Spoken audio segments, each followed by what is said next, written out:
Joining us now from Capitol Hill is the Hawaii Senator, Mazie Hirono. She's a Democrat, a key member of the Senate Armed Services Committee, as well as the Judiciary Committee. Senator, what do you think of this behind-the-scenes drama that's happening at the White House, this tension between the National Security Advisor and the Secretary of State over North Korea? This doesn't set a reassuring stage for any kind of diplomatic resolution and agreement with North Korea. This is the kind of diplomacy that takes months to set up, and you have two key people at odds with each other, which is pretty typical for this administration.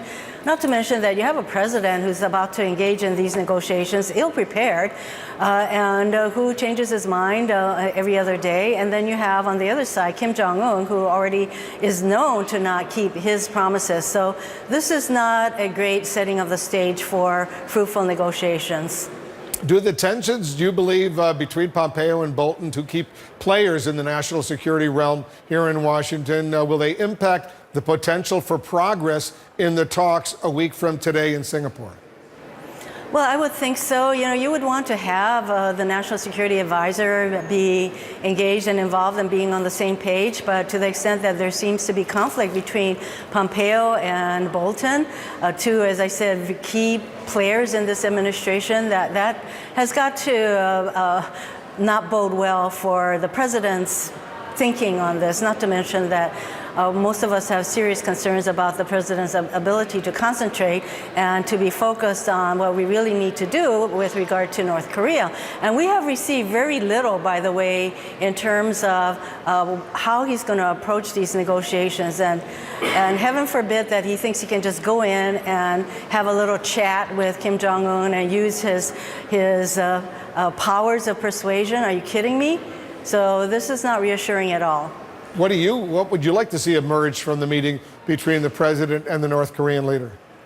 Well, there has to be a complete and verifiable denuclearization of their nuclear program, as well as their domestic missile and chemical weapons programs, and it has to be verifiable at all times. And if North Korea does not live up to their agreement, then there should be sanctions snapped back. Those are minimal kinds of agreements that we should have. And not to mention that I would say South Korea and Japan are very interested, and particularly Japan with the ICBM, the missile program, because even if North Korea denuclearizes, well, if they don't stop their missile program, then their missiles can shoot right to Japan.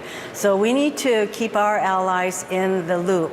Now, also note that Russia is getting into this whole situation, as well as China. So this is a complicated circumstance, environment. Yes, we would all like peace in the Korean Peninsula, but as I said, we have a president who is likely to change his mind at any moment, and we have Kim Jong-un who cannot be relied upon to keep his side of the promise. So, you know, you need to have some level of assurance that these two leaders are going to negotiate in good faith and come up with something that can be verifiable and leads us to a peaceful North Korea. And we're not reassured that that's actually what's going to be happening.